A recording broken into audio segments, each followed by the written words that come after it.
नमस्कार दोस्तों, मैं हूं ममता तिवारी और आप सभी का स्वागत करती हूं मेरे चैनल ममताज वे में। कैसे हैं आप सब? तो ये बताने के लिए कमेंट बॉक्स में हर हर महादेव हमेशा की तरह जरूर लिखें। तो चलिए दोस्तों, आज हम इस वीडियो में बहुत ही महत्वपूर्ण बातें जानेंगे, क्योंकि आप लोग के बहुत सारे कन्फ्यूजन वाले कमेंट्स आ रहे हैं कि दीदी हम प्रदोष का व्रत सावन में कब रखें।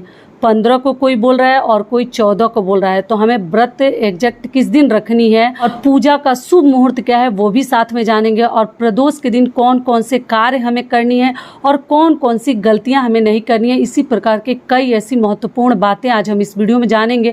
तो आप लोग ध्यान से वीडियो को सुन लीजिएगा और वीडियो पसंद आता है तो चैनल को सब्सक्राइब कर लीजिएगा और वीडियो को लाइक कर दीजिएगा। तो चलिए वीडियो को शुरू करते हैं और सभी महत्वपूर्ण बातें जान लेते हैं, ठीक है।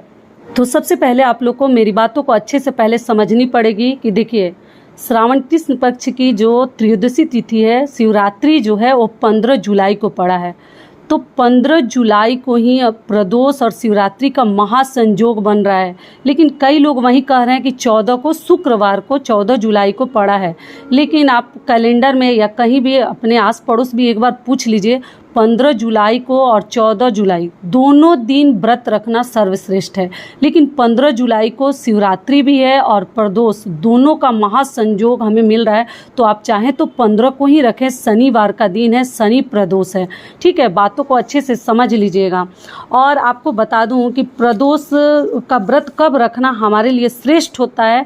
तो देखिए, त्रयोदशी तिथि कब प्रारंभ हो रही है, तो 14 जुलाई को ही प्रारंभ हो जा रही है, शाम को 7:18 से, और 15 जुलाई को 8:33 पे समाप्त हो जा रही है।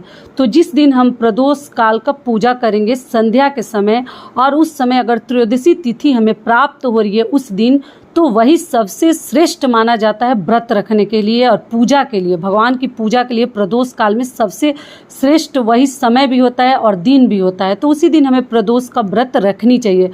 तो आप लोग अपनी सुविधा के अनुसार देख लीजिएगा। आप चाहें तो 14 जुलाई को भी व्रत रख सकते हैं, वो भी श्रेष्ठ है।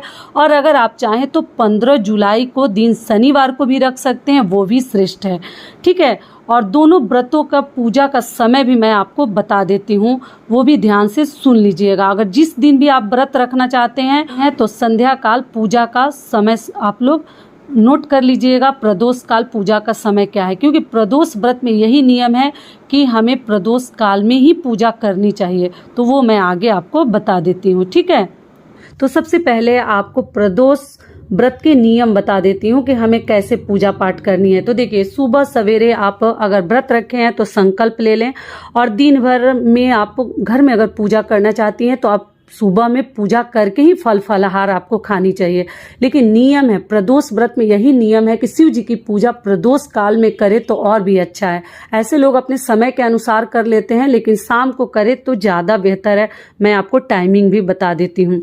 और घर में अगर आप शिवलिंग वगैरह रखे हैं, मतलब भगवान की प्रतिमा, मूर्ति, फोटो जो भी रखें, उनकी भी पूजा आप कर सकते हैं। लेकिन कोशिश करें कि आप शिवालय जरूर जाएं। ऐसा माना जाता है ना कि प्रदोष के दिन स्वयं भोलेनाथ शिवलिंग में वास करते हैं। तो हमें किसी भी व्रत के दिन अगर मंदिर है तो कोशिश करें कि व्रत में जरूर जाएं, ठीक है। वहां पे एक अलग ही तरीके से उन्हें मंदिर में अचल प्रतिष्ठा से उन्हें स्थापित किया जाता है। तो वो एक अलग ही उसका महत्व है और उसका आशीर्वाद हमें मिलता है। तो आप लोग ध्यान रखिएगा। अगली चीज क्या है कि हमें सामग्री में देखिए क्या क्या ले जानी है। तो आपको मालूम है कि शिव जी को की पूजा में अक्षत है, पुष्प है, बेलपत्र, भांग, धतूर जो ही आपको मिल जाता है आप लोग ले लीजिएगा। चंदन है, सिंदूर नहीं लगाते, चंदन, यही सभी चीजें हम भगवान की पूजा में सामग्री में चढ़ाते हैं। लेकिन इस बार जो है शनि प्रदोष जो है शनिवार को पड़ा है, इसलिए इसे हम शनि प्रदोष के नाम से जानेंगे। और शनिवार के जो नियम है वो भी हम शिव जी को मतलब जो चढ़ाया जाता है शनिवार के दिन, वो भी चीजें हम पूजा में इस्तेमाल करेंगे। दिन क्या है? शनिवार।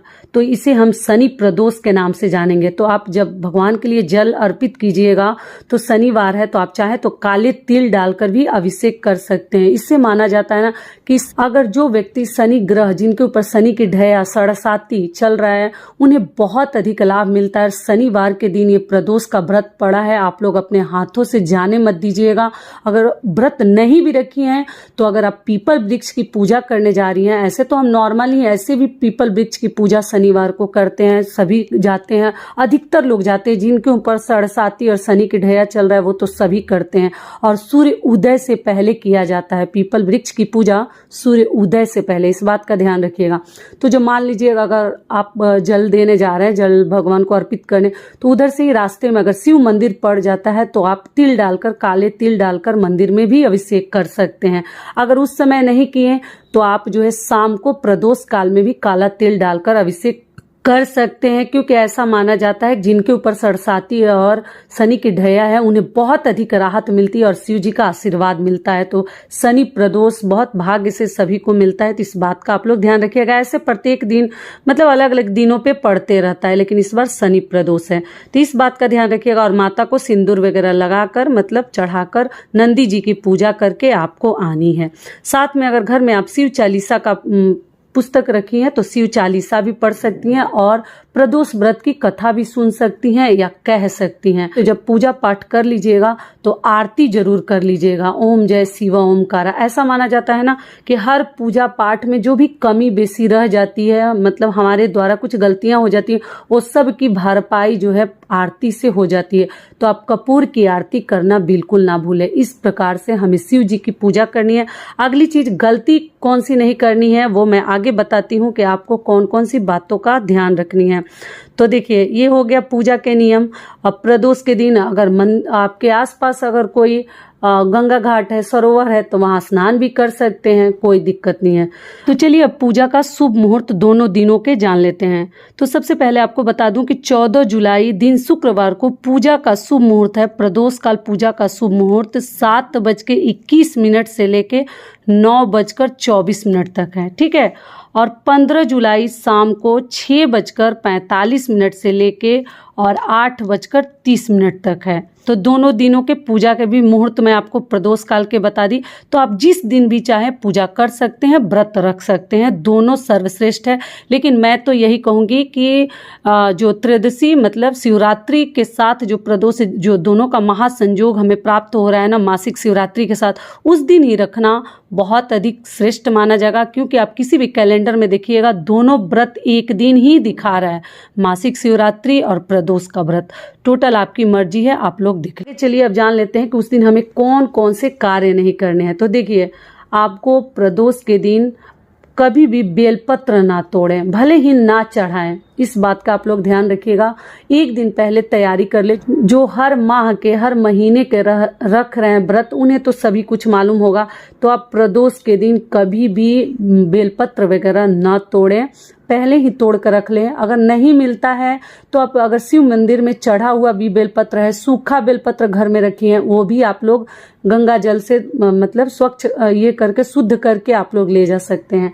अगर मान लीजिए कोई चढ़ाया भी है तो उसको भी आप धोकर फिर से दोबारा से चढ़ा सकती हैं, कोई दिक्कत नहीं है। लेकिन प्रदोष के दिन आपको नहीं तोड़नी है। अगली गलती आपको क्या नहीं करनी है कि आप व्रत के दिन काले और नीले रंग का वस्त्र धारण करके कभी भी पूजा ना करें। शिव जी की पूजा आप कलरफुल भी पहन सकते हैं, हल्के रंग के जो वस्त्र है पहन सकते हैं। आप सफेद वस्त्र धारण कर सकते हैं। महिलाएं जो है हल्के रंग की भी वस्त्र पहनकर पूजा कर सकती हैं। लेकिन काला और नीला एकदम शिव जी के पूजा में वर्जित है, आप कभी ना पहने, इस बात का ध्यान रखिएगा। और शिवालय आपको जरूर जानी है। और शिव जी की पूजा में खंडित चावल कभी ना चढ़ाएं, ठीक है। अगर आप चढ़ाते हैं तो खंडित चावल कभी अक्षत ना चढ़ाएं। अब चलिए जान लेते हैं कि प्रदोष के दिन हमें कौन कौन से कार्य करने हैं। तो देखिए, प्रदोष अगर शनिवार के दिन पड़ता है तो उस दिन हमें उड़द दाल दान करनी चाहिए, उड़द का दाल, ठीक है। अगर आप चाहें तो किसी भी जरूरतमंद को आपसे जितना आपका सामर्थ्य है, ऐसा मैं 2 kg, नियम तो है कि 1.25 kg देने का, लेकिन इतना मैं कैसे बोलूं, आप अपने क्षमता के अनुसार जो है काले चीजों का दान कर सकते हैं। तो आपको जो है काला तिल भी दान कर सकते हैं, काले उड़द का दाल जो है दान कर सकते हैं। तो आप देख लीजिएगा। अगला कार्य आपको क्या करनी है कि आप जो है किसी भी बेल वृक्ष के नीचे एक दीपक जरूर जलाइए। एक दीपक शाम को जरूर जला कर आइए। शनिवार का भी दिन है, पीपल वृक्ष के नीचे भी एक दीपक आप लोग जला सकते हैं। तो ये भी क्लियर हो गया। तो यही सब महत्वपूर्ण कार्य है। और आरती जरूर कीजिएगा। तिल डालकर ही दीपक जलाएं। सरसों तेल का शनिवार के दिन, एक तो शनिवार है तो आप पीपल वृक्ष के नीचे सरसों के तेल का जला सकते हैं, और बेल वृक्ष के नीचे घी का दीपक जलाने का नियम है। तो मान लीजिए अगर घी है तो जलाइए, नहीं है तो तिल के तेल से भी आप दीपक जला सकते हैं। तो यही सब नियम विधि थे प्रदोष व्रत के। पूजा पाठ के बाद आप भगवान का आशीर्वाद लीजिए और उसके बाद अपना व्रत खोलिए। आप अगर एक समय भोजन करते हैं, देखिए अलग अलग प्रकार से लोग पूजा पाठ करते हैं, व्रत करते हैं। कई लोग एक बार मीठा भोजन भी करते हैं, 16 सोमवार में भी किया जाता है, और शिवरात्रि में भी कई लोग मीठा भोजन करते हैं। अपने तरीके से आप लोग देख लीजिएगा। अगर आप मीठा भोजन करते हैं तो पूजा पाठ करके मीठा भोजन कर सकते हैं। अगर आप केवल फलाहार करते हैं तो भी आप उस प्रकार से कर सकते हैं। मैं तो कहूँगी फलाहार ही कीजिए। एक दिन अगर व्रत रहना है तो उसमें अगर भोजन ना करें तो ज़्यादा बेहतर है। तो यही सब नियम विधि है, आप अपने अनुसार ये चीज़ देख लीजिएगा। तो ये वीडियो मेरा यहीं तक का था। आशा करती हूँ, उम्मीद करती हूँ कि इस वीडियो से आप लोगों को बहुत अधिक लाभ मिलेगा। फिर मिलती हूँ एक नए वीडियो में, तब तक के लिए नमस्कार। स्वस्थ रहिए, सुरक्षित रहिए और जहाँ कहीं भी रहिए खूब खुश रहिए। वीडियो पसंद आता है तो चैनल को सब्सक्राइब कर दीजिएगा और वीडियो को लाइक कर दीजिएगा। धन्यवाद।